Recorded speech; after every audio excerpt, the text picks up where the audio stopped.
think digital technology, particularly social media, but also just computing, mobile devices, all that sort of stuff, has allowed us to communicate with communities beyond our own physical proximity.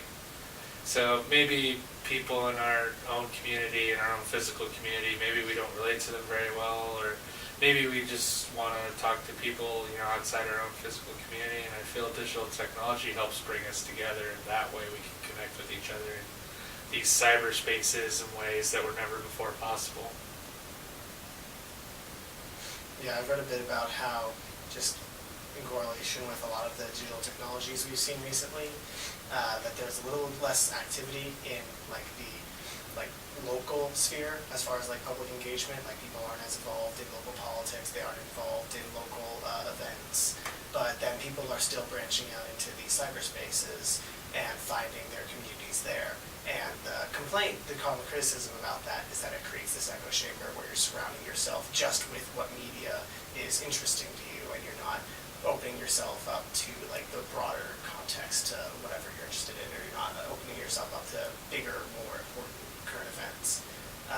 But at the same time, I kind of feel like a lot of people weren't always informed about what was going on in a broader context before, and that they might have just been consumed by what was whatever of their personal interests, but now they can just do it with more people rather than maybe being isolated or being limited to just who's actually there locally.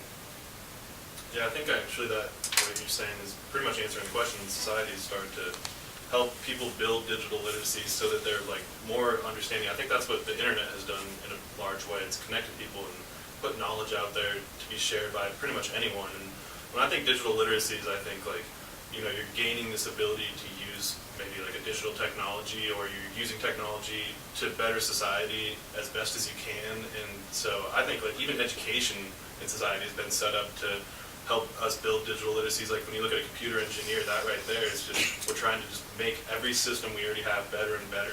That's what I think digital literacy really is.